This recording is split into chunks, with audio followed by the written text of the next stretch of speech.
Oh, man. Bring this over here. What is up, everybody? Professional wrestler Chris Wild here. And what did I just see? Oh my goodness! The Philadelphia Eagles defeat the New York Giants 22-21 in a game that I don't know about everybody else, but the emotions that went through my body throughout this game was like anything I've ever seen before. I don't know where to start. I really don't. And we're gonna wing it here.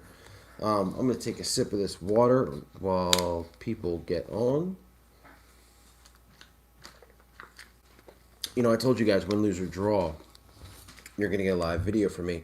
And I was absolutely thinking that this video, actually, I was thinking of, if you want me to be honest, I was thinking about skipping the whole thing because I was absolutely disgusted with the Eagles at the start of the fourth quarter.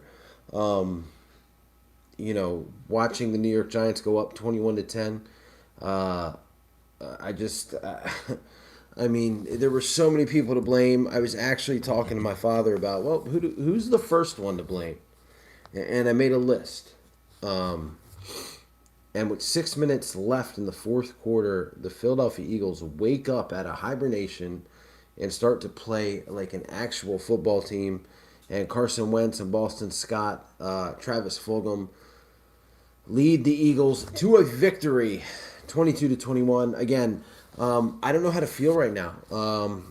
Obviously, I'm happy that the Eagles won the game, but if I'm being completely honest with you, they should have never been in this position. I mean, this game should have been well decided before the fourth quarter. The Eagles should have walked away with this one, and I don't know who. Like, it's really weird to me how Carson Wentz can look so pedestrian for most of the game, and then when it comes down to it, and the Eagles need to win, he literally puts the team on his shoulders. I mean, what a lot of people aren't talking about is that winning drive was without Lane Johnson at right tackle. Deshaun Jackson is probably done for. I'm going to just guess.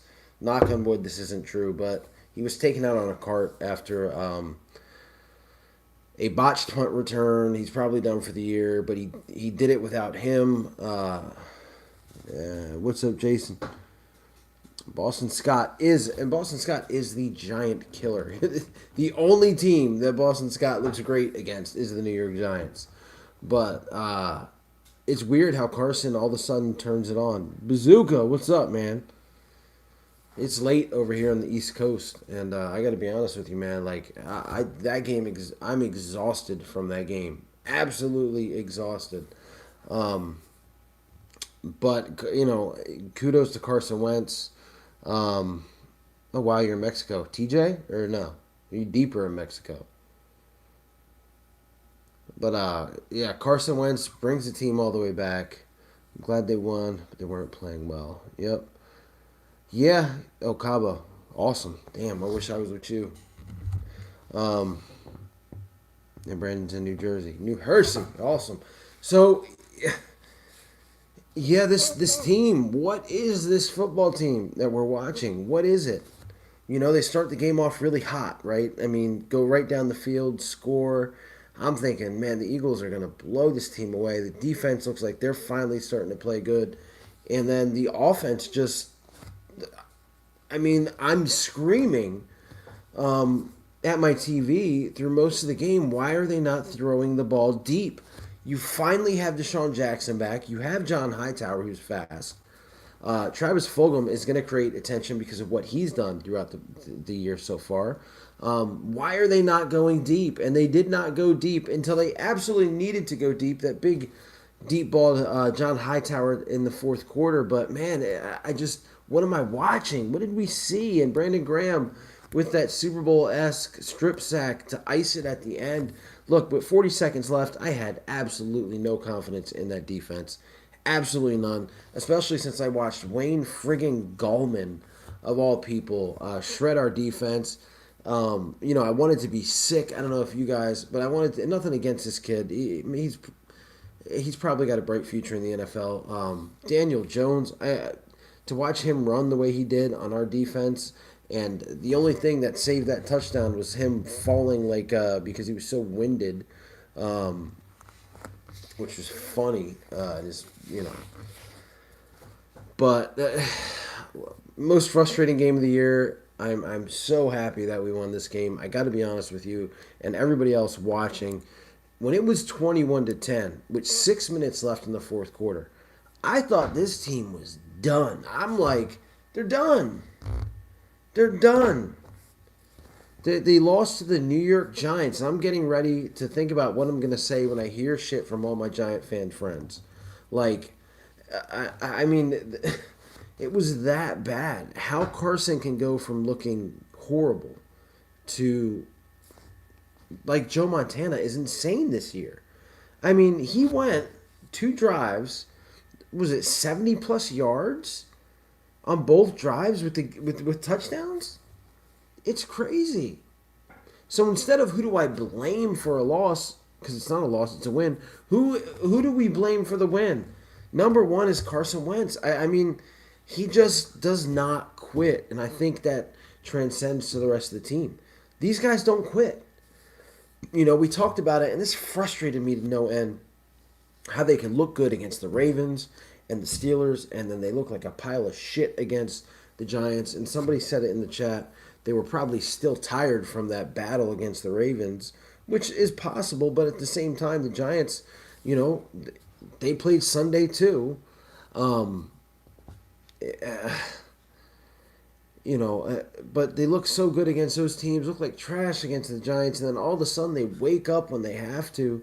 Boston Scott, like, is not good unless it's against the Giants. I get that over-the-shoulder catch was absolutely amazing.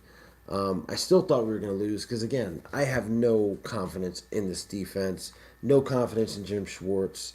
I thought they were going to get in field goal range, and this was just going to be a bad night for Eagle fans. On the contrary, Brandon Graham, I saw people online wanting the Eagles to trade this guy. He is the absolute leader of this football team. And to get, it's again, and look, when the Eagles needed to, they got pressure on Daniel Jones. It was almost like they saw the Giants and thought, oh, we're going to beat them. We don't need to put much effort into this. And then the Giants come back, and towards the end, the Eagles are the Eagles again.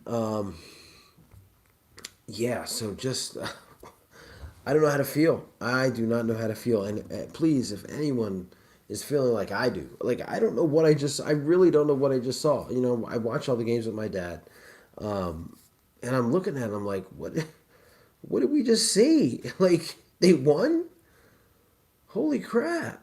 One thing I will say, I will not blame this victory on Doug Peterson. I think that Doug's play calling has been atrocious. Decision making has been horrible as well. Going for fourth downs when they shouldn't. The Eagles had tons of third and shorts this game. And I said this in my preview video. You can check it out. Doug needs an OC. You're right. But look, here's the thing. Apparently, they've got like 5 OCs. If you remember during the offseason, they hired Marty Morningwig, Rich Scangarello. They got Press Taylor. Deuce Staley. Like, they've got a bunch of guys. Like, maybe he just needs a traditional OC. Because whatever they got right now, it's just not working. Or at least it's not working until... Is it Carson that just takes it upon himself at the end of the games? Because it's like night and day. You watch the second quarter of that game and you watch the end of the fourth quarter, the offense looks completely different.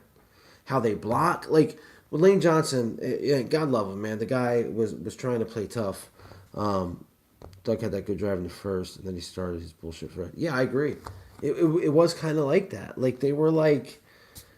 the times that Jalen Hurts came in, it wasn't really much. Like, it was to the point where we're at home and we're calling these plays. Like, we know what's going to happen. So, of course, defenses are going to know. The guys making multi-million dollars are going to know. But I don't know. It's really crazy to me how it just looks so different. Like I said in the beginning of this video, I was screaming for them to go deep. I don't understand why it took until the very end of the fourth quarter for them to throw a deep ball. You've got Deshaun Jackson back. You've got John Hightower that's fast. You've got Travis Fulgham who had 73 yards. He would have more than that, but last I checked, he had 73 yards and a pass interference called on him, not from him, but from the defender. The guy looks legit as hell, legit as any receiver on our team. I'm wondering, like, why are you guys not going deep when you get the chance? Like, you went deep against the Steelers a bunch, against the Ravens a bunch, and of course, when they finally do go deep, John Hightower does not drop it this time. Beautiful play. The Eagles had a 4th and goal where Carson threw to Hakeem Butler of all people, and there was pass interference on that wasn't called. But yeah, Doug on his BS, absolutely. Some things just don't have to be, that tough of a decision. Today, seeing Jason Huntley instead of Elijah Holyfield, I thought was a huge mistake. There he is, Zach the Ripper Comics. I just watched your last video. Anybody watching this right now, go check out Zach the Ripper Comics on YouTube. If you're interested, I mean, this guy he does video games, comics, wrestling, really, really, really good shit on his channel. And I really enjoyed his last video. So when you guys are done watching this, you're all footballed out. Go check out his channel for some awesome entertainment. All shucks, you deserve it, brother. But yeah, I mean, this game, guys, so right now the Eagles are the top team in the NFC East, which isn't saying much. I mean, this is the worst division in sports in probably the last 13 years. Great division win. It was ugly. NFC East games usually are. Absolutely how he needs to go. I agree with that as well. Hashtag top guys. Yep. Howie Roseman. I mean, we don't talk about this enough, but some of the decisions that he's made absolutely come back to haunt this team every day. Brian Feely, what's going on? Win the division, still get a great draft pick.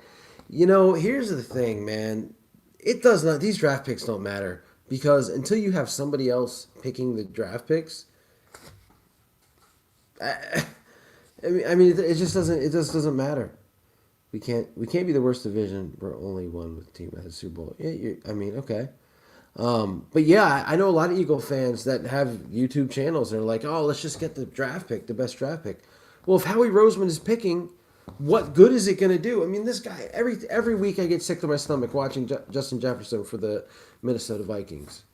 And I don't know what Jalen Reagor is going to be. He might be a great football player. He might be better than Justin Jefferson. But right now I know he's had 2 major injuries in less than a season. I mean, the guy's played, 2 games for us.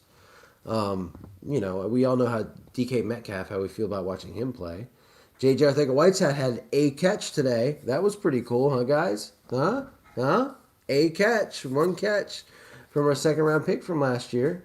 But, yeah, I was talking earlier about the running backs. It really bothered me.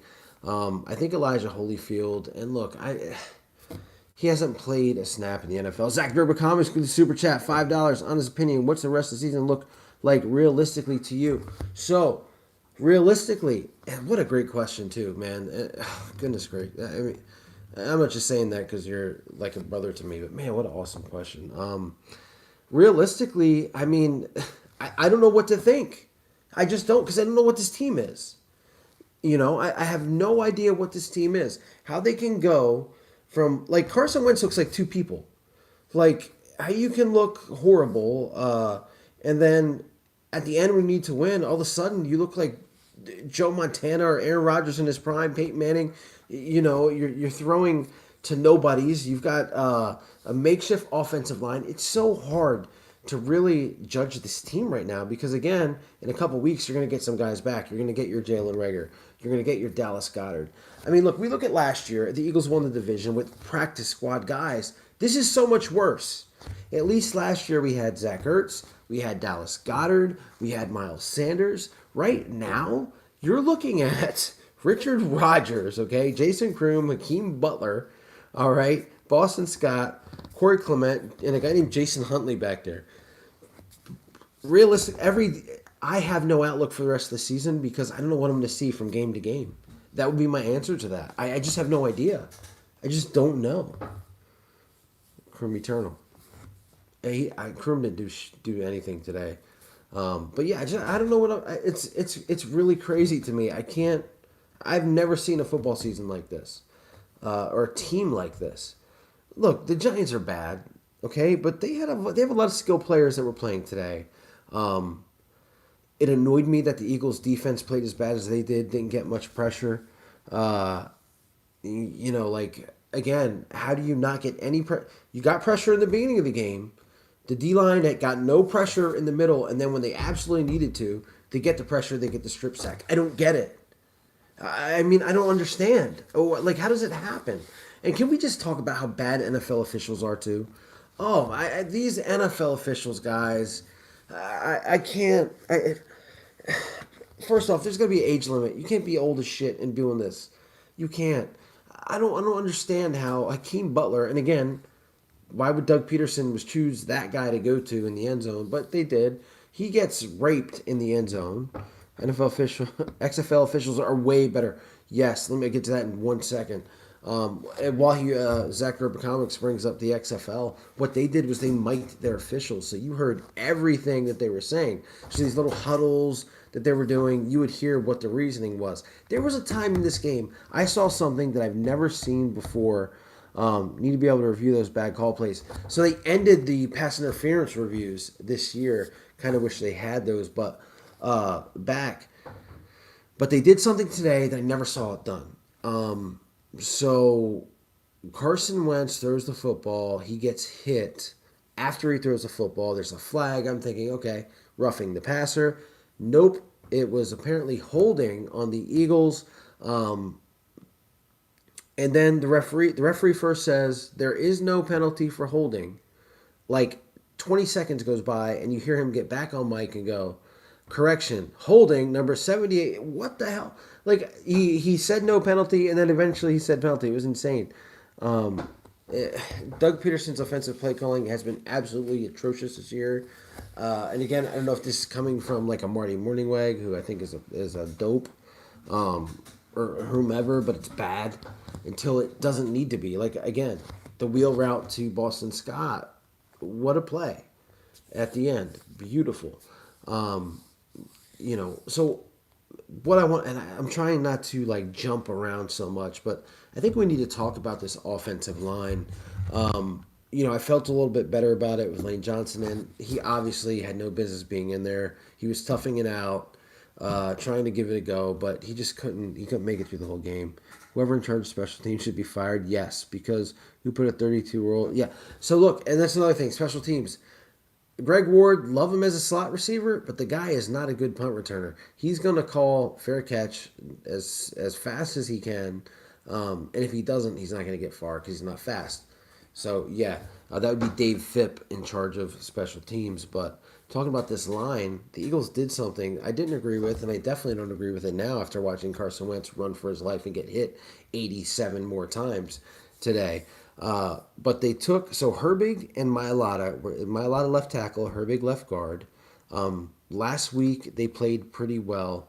Jamon Brown got his ass taken, from him last week, and Jack Driscoll got hurt. So the right side was hurting. So instead of putting Matt Pryor in at right guard because they cut Jamon Brown, and Matt Pryor had been playing right guard. They put him at left, or I'm sorry, they don't even play him. They put Sua Opeta at left guard, pull Herbig from left guard, where he was playing awesome, and put him at right guard, and then, of course, Lane at right tackle. Sua Opeta, number 78, when you go back to watch the highlights, was getting his ass whooped. This guy was getting beat every play. There was nothing good I saw from this dude, and he made the rest of the line bad. I don't know why he was in there to begin with. Jeff Stoutland is probably the best offensive line coach in the league. I just don't know how this gets cleared. They definitely do not need to have that set up when they play the Cowboys on Sunday night next week. And that'll be something else. But my biggest concern from the game, if you're to ask me, the defense. I just, again, no linebackers. Alex Singleton is playing okay. Duke Riley looked all right. Nate Gary at times looked good, but at the other times looked again like trash. Let's see. Brian says, "Imagine we didn't have the best." So yeah. Jeff Stoutland. If we didn't have him, who the hell knows where we'd be right now? Because he's done a tremendous job with these guys. Mailata didn't have the best game, but he had some pretty good games against Pittsburgh and the Ravens. So let him slide on this. But Carson Wentz had a second and a half to get rid of the ball most of the time. Angry Allen will be making a video probably Saturday. It'll be like a doubleheader video with the Ravens, his thoughts on the Ravens game and his thoughts on this game. Again, only a couple days to prepare as our last game was Sunday. He's trying to pass down the bar floor. He might be. He absolutely might be because this game, if you're a drinker and you're an Eagles fan, you are. This was just a tough one, guys, but I'm so happy they got the victory. I'm so happy. It's weird because last week they lost to the Ravens, and I felt like they won. And this week they beat the Giants, and I kind of feel like we lost because they just, man, it was at 21 to 10 and 6 minutes left. I'm thinking about this video, how I'm going to talk about why they lost. Man, we can breathe. We are right now first place in the NFC East. I heard from a credible source that there are Angry Allen shirts coming soon. There might be. If anyone can sell a T-shirt, it's that guy. I'll tell you that. But yeah, we're right now in first place in the NFC East. That tie is actually helping us out. I would hate to be a Giant fan right now. Absolutely hate it. I don't think Jackson's healthy after the game. He got put on a cart. Usually when they got put on the cart, there's nothing good about that. And the way he was throwing his helmet around, the way his knee got bent back, I don't think we're going to see Deshaun Jackson in uniform for the Eagles again, ever, to be honest with you. I hope I'm wrong. Because he looked good at the beginning of the game. And then Carson stopped throwing to him for whatever reason. But, yeah, prayers definitely with Deshaun Jackson. Definitely don't want to see anybody hurt, no matter from whatever team. Taylor should be starting. Skyhawk, Giants put down. He should be starting because he's a third-round pick. Davion Taylor's a third-round pick, and then when they picked him, they said he was a project linebacker, which absolutely infuriates the shit out of me because one of the things the Eagles need is a linebacker. So why you would pick a project linebacker, I don't know. He's fast as hell. He is a ball hawk. I wouldn't mind seeing him instead of a Duke Riley, even though Duke Riley played well today. Alex Singleton played pretty good, but he looks more like a safety. I mean, the guy has no arms. I think my arms might be bigger than his. And Nate Gary is garbage, is hot garbage. So they definitely need linebacker play there. But, look, I can't believe I'm saying that we won. I really can't. Next up, Dallas Cowboys. They have a better offensive team than the Giants have. The Eagles are going to have to get their shit together in the next couple of days. Next 10 days. And hopefully we get some more help. Hopefully some guys start getting healthy, guys. It is late. I'm going to let you guys go. Look, again, I don't know what I just saw. Leave your comments if you're watching this after the live down below. How you feel about this victory. I mean, because I'm happy as hell. But I just don't know how to feel. Yeah, look, I agree with you. Davion Taylor, why not? Yeah, I think Angels in the Harcox field tonight. Absolutely. But yeah, Davion Taylor should be, I agree. I would rather see him and at least see what he has than Nate Gary. I'll tell you that. Only 9 a.m. in India. Wow. Just getting the day started. Well, cheers to you, Brian. 9:55 in the morning in India. Unreal, right? As it is, I think it might be past midnight here. He got up at 5:30 to watch the game. That is a dedicated Eagles fan, Brian. And thanks for being dedicated to this channel. I definitely appreciate everybody. Thanks everyone for the super chats. Means a lot. Obviously, that goes right back into this channel. Dedication from everybody. Check out Zach the Ripper Comics. I'm telling you, some unreal entertainment from Zach the Ripper Comics. Always puts me in a good mood when I'm in a bad mood. Actually, I had his channel on cue because I thought the Eagles were going to take the L, and I had his channel on cue to get some laughs to make me feel better. And they won, and I still went to the channel and it still made me feel better. So everybody should do that as well. Thanks, guys, for watching me live. I'm going to finish this water. I'm going to go to the bathroom and then try to get some sleep. And hopefully when I wake up in the morning, this wasn't just a dream, and the Eagles did actually come back with 6 minutes left in the fourth quarter to win 22-21. Thanks, everybody. Go Birds. Stay healthy. And I'll see you guys later.